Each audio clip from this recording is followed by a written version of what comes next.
हरे कृष्ण।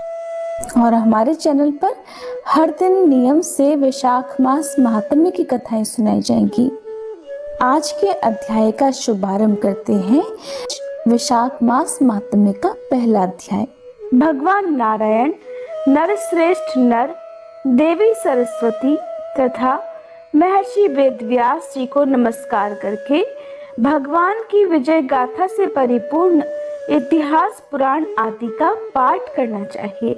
वैशाख मास में आप कौन कौन से नियम प्रारंभ कर सकते हैं, इसके अलावा तुलसी जी और पीपल को सींचने और पूजन करने का जो नियम और महत्व है उसके बारे में आप इस वीडियो के लास्ट में जानेंगे। हो सके तो आज की इस कथा को लास्ट तक जरूर सुनिएगा। श्री सूत जी कहते हैं, राजा अम्बरीश ने परमेष्ठी ब्रह्मा जी के पुत्र देवर्षि नारद से पुण्यमय वैशाख मास का महात्म्य इस प्रकार पूछा कि हे ब्राह्मण, मैंने आपसे सभी महीनों का महात्म्य सुना। उस समय आपने ये कहा था कि सब महीनों में वैशाख मास श्रेष्ठ है, इसलिए ये बताने की कृपा करें कि वैशाख मास क्यों भगवान विष्णु को प्रिय है और उस समय कौन कौन से धर्म भगवान विष्णु के लिए प्रीतिकारक हैं। नारद जी ने कहा, वैशाख मास को ब्रह्मा जी ने सभी मासों में उत्तम सिद्ध किया है। वे माता की तरह सभी जीवों को सदा अभीष्ट वस्तु प्रदान करने वाला है। धर्म, यज्ञ, क्रिया और तपस्या का सार है। सभी देवताओं द्वारा पूजित है।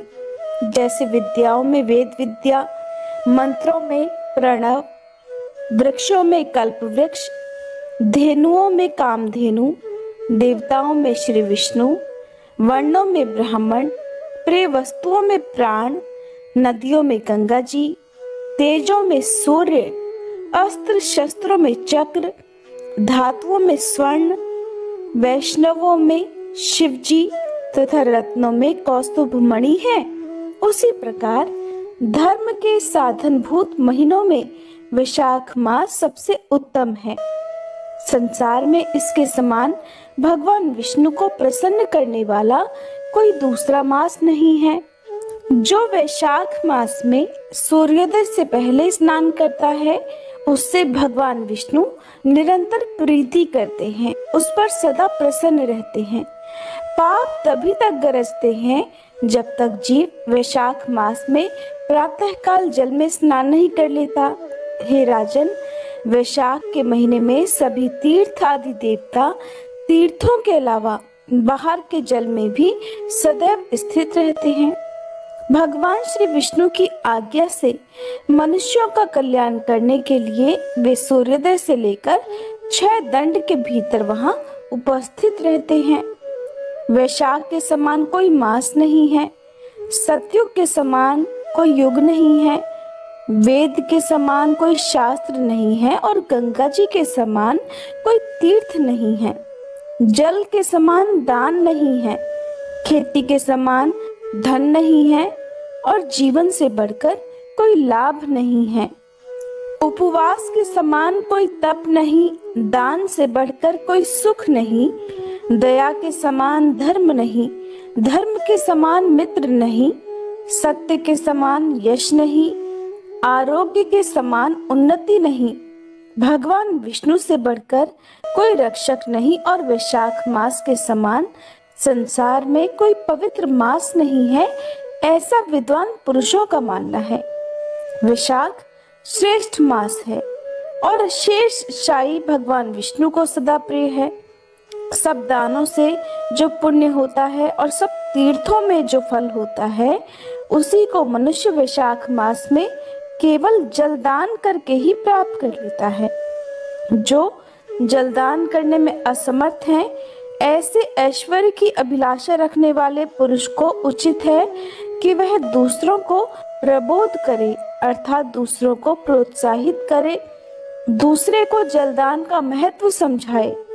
ये सब दानों से बढ़कर हितकारी है।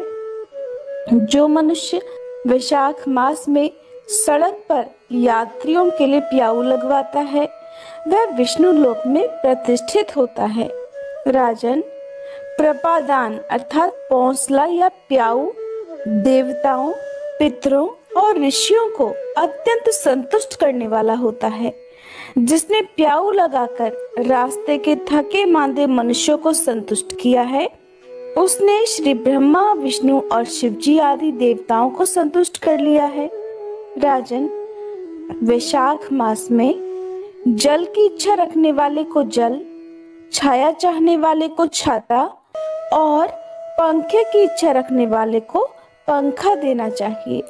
राजन, जो प्यास से पीड़ित महात्मा पुरुष के लिए शीतल जल प्रदान करता है, वह उतने ही मात्र से 10,000 राजसूय यज्ञों का फल प्राप्त कर लेता है। धूप और परिश्रम से पीड़ित ब्राह्मण को जो पंखा डुलाकर हवा करता है, वह उतने ही मात्र से निष्पाप होकर भगवान विष्णु का पार्षद हो जाता है। जो मार्ग से थके हुए श्रेष्ठ द्विज को वस्त्र से भी हवा कर लेता है, वह उतने से ही मुक्त होकर भगवान विष्णु का सानिध्य प्राप्त कर लेता है। जो शुद्ध मन से ताड़ का पंखा दान करता है, वह सब पापों का नाश करके अंत में ब्रह्मलोक को जाता है। जो विष्णु प्रिय वैशाख मास में पादुका का दान करता है, वह यमदूतों का तिरस्कार करके श्री विष्णु लोक में जाता है। जो मार्ग में अनाथों के ठहरने के लिए विश्रामशाला बनवाता है, उसके पुण्य फल का वर्णन किया ही नहीं जा सकता। मध्याह्न में आए हुए ब्राह्मण अतिथि को अगर कोई भोजन दे तो उसके फल का भी अंत नहीं है। राजन, अन्नदान मनुष्यों को तत्काल तृप्त करने वाला है, इसलिए संसार में अन्न के समान कोई दूसरा दान नहीं है। जो मनुष्य मार्ग के थके हुए ब्राह्मण या फिर अन्य व्यक्तियों के लिए आश्रय देता है, उसके पुण्य फल का वर्णन नहीं किया जा सकता। राजन, जो अन्नदाता है वह माता पिता आदि का भी विस्मरण करा देता है, इसलिए तीनों लोकों के निवासी अन्नदाता की ही प्रशंसा करते हैं। माता और पिता केवल जन्म के हेतु हैं, लेकिन जो अन्न देकर पालन करता है मनीषी पुरुष, इस लोक में उसी को पिता कहते हैं।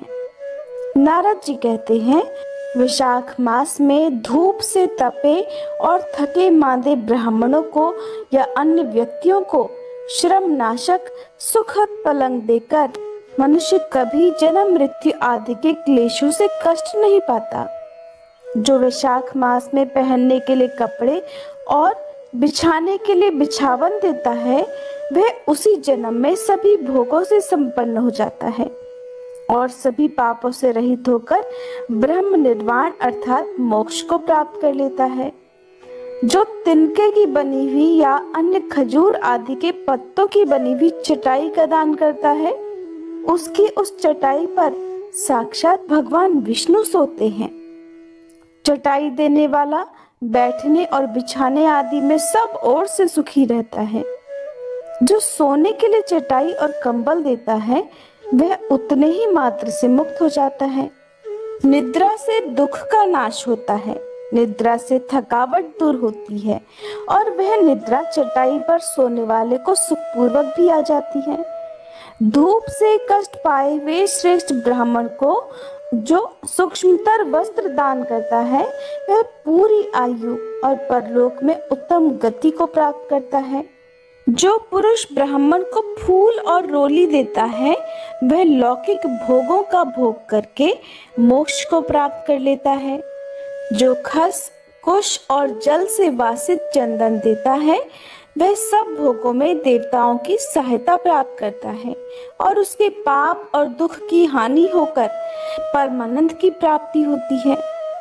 वैशाख के धर्म को जानने वाला जो पुरुष गोरोचन और कस्तूरी का दान करता है, वह तीनों तापों से सदा के लिए मुक्त होकर परम शांति को प्राप्त कर लेता है। जो विश्रामशाला बनवाकर प्याऊ सहित ब्राह्मण को दान करता है, वह लोकों का अधिपति बन जाता है। जो सड़क के किनारे बगीचा, पोखरा, कुआं और मंडप बनवाता है, वह धर्मात्मा है, उसे पुत्रों की क्या आवश्यकता है। उत्तम शास्त्र का श्रवण, तीर्थ यात्रा, सत्संग, जलदान, अन्नदान, पीपल का वृक्ष लगाना तथा पुत्र, इन 7 को विज्ञ पुरुष संतान मानते हैं। जो वैशाख मास में ताप नाशक तक्र दान करता है वह इस पृथ्वी पर विद्वान और धनवान हो जाता है। धूप के समय मट्ठे के समान कोई दान नहीं, इसलिए रास्ते के थके मांदे ब्राह्मणों को या अन्य व्यक्तियों को मट्ठा दान में देना चाहिए। जो वैशाख मास में धूप की शांति के लिए दही और खांड दान करता है तथा विष्णु प्रिय वैशाख मास में जो स्वच्छ चावल देता है वह पूरी आयु और संपूर्ण यज्ञों का फल प्राप्त कर लेता है। जो पुरुष ब्राह्मण के लिए गोघृत अर्पित करता है वह अश्वमेध यज्ञ का फल पाकर विष्णु लोक में आनंद का अनुभव करता है। जो दिन के ताप की शांति के लिए सायंकाल में ब्राह्मण को ऊख दान करता है उसको अक्षय पुण्य की प्राप्ति होती है। जो वैशाख मास में शाम को ब्राह्मण के लिए फल और शरबत देता है उससे उसके पितरों को निश्चय ही अमृत पान का अवसर मिलता है। जो वैशाख के महीने में पके हुए आम के फल के साथ शरबत देता है उसके सारे पाप निश्चय ही नष्ट हो जाते हैं। जो वैशाख की अमावस्या को पितरों के उद्देश्य से कस्तूरी, कपूर, बेला और खस की सुगंध से वासित शरबत से भरा हुआ घड़ा दान करता है वह 96 घड़ा दान करने का पुण्य प्राप्त कर लेता है। वैशाख मास में तेल लगाना, दिन में सोना, कांसे के बर्तन में भोजन करना, खाट पर सोना, घर में नहाना, निषिद्ध पदार्थ खाना, दोबारा भोजन करना और रात में खाना, ये 8 बातों का त्याग कर देना चाहिए। जो वैशाख में व्रत का पालन करने वाला पुरुष पद्म पत्ते में भोजन करता है वह सभी पापों से मुक्त होकर श्री विष्णु लोक को जाता है। जो विष्णु भक्त पुरुष वैशाख मास में नित्य प्रति नदी में स्नान करता है वह 3 जन्मों के पाप से निश्चय ही मुक्त हो जाता है। जो प्रातःकाल सूर्योदय के समय किसी समुद्र गामिनी नदी में वैशाख स्नान करता है वह 7 जन्मों के पाप से तत्काल मुक्त हो जाता है। जो मनुष्य 7 गंगाओं में से किसी में उषा काल में स्नान करता है वह करोड़ों जन्मों में अर्जित किए हुए पाप से निस्संदेह मुक्त हो जाता है। जानवी अर्थात गंगा जी, गोदावरी, कालिंदी अर्थात यमुना, सरस्वती, कावेरी, नर्मदा और वेणी, ये 7 गंगाएं कही गई हैं। वैशाख मास आने पर जो प्रातःकाल बावड़ियों में स्नान करता है उसके महापापों का भी नाश हो जाता है। कंद, मूल, फल, शाक, नमक, गुड़, बेर, पत्र, जल और तक्र जो भी वैशाख मास में दिया जाए वह सब अक्षय होता है। तक्र अर्थात छाछ या मट्ठा। ब्राह्मण आदि देवता भी बिना दिए हुए कोई वस्तु नहीं पाते। जो दान से हीन है, जो कभी दान नहीं करते वह निर्धन होते हैं। इसलिए सुख की इच्छा रखने वाले पुरुष को वैशाख मास में अवश्य ही दान करना चाहिए। सूर्य देव के मेष राशि में स्थित होने पर भगवान श्री विष्णु के उद्देश्य से अवश्य ही प्रातःकाल स्नान करके भगवान विष्णु की पूजा करनी चाहिए। कोई महिरथ नामक एक राजा था जो कामनाओं में आसक्त और अजितेंद्रिय था। वो केवल वैशाख स्नान के सुयोग से स्वतः ही वैकुंठ धाम को चला गया। वैशाख मास के देवता भगवान मधुसूदन हैं, इसलिए वह सफल मास है। वैशाख मास में भगवान की प्रार्थना का मंत्र इस प्रकार है: मधुसूदन देवेश वैशाखे मेषगे रवि, प्रातः स्नानम करिष्यामि निर्विघ्नं कुरु माधव। अर्थात हे माधव, हे मधुसूदन, मैं मेष राशि में सूर्य के स्थित होने पर वैशाख मास में प्रातः स्नान करूंगा। आप इसे निर्विघ्न पूर्ण कीजिएगा। फिर हर दिन इस मंत्र के साथ या हिंदी अर्थ के साथ अर्घ्य प्रदान करना चाहिए। वैशाखे मेषके भानो प्रातः स्नान परायणः अर्घ्यम ते अहम प्रदस्यामि ग्रहणम मधुसूदन। अर्थात सूर्य के मेष राशि पर स्थित रहते हुए वैशाख मास में प्रातः स्नान के नियम में संलग्न होकर मैं आपको अर्घ्य देता हूँ। हे मधुसूदन, कृपया इसे ग्रहण कीजिए। इस प्रकार अर्घ्य समर्पित करके फिर स्नान करें। फिर वस्त्रों को पहनकर संध्या तर्पण आदि सभी कर्मों को पूरा करके वैशाख मास में विकसित होने वाले पुष्पों से भगवान विष्णु की पूजा करें। इसके बाद वैशाख मास के महात्म्य को सूचित करने वाली भगवान विष्णु की कथाएं सुने। ऐसा करने से कोटि जन्मों के पापों से मुक्त होकर मनुष्य मोक्ष को प्राप्त कर लेता है। ये शरीर अपने अधीन है, जल भी अपने अधीन है, साथ ही अपनी जिह्वा भी अपने वश में है। इसलिए इस स्वाधीन अर्थात अपने वश में रहे शरीर से स्वाधीन जल में स्नान करके स्वाधीन जिह्वा से हरि इन 2 अक्षरों का उच्चारण करना चाहिए।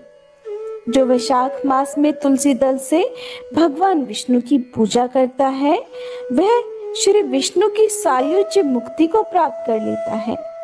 इसलिए अनेक प्रकार के भक्ति मार्ग से और तरह तरह के व्रतों द्वारा भगवान विष्णु की सेवा और उनके सगुण या निर्गुण स्वरूप का अनन्य मन से ध्यान और चिंतन करना चाहिए।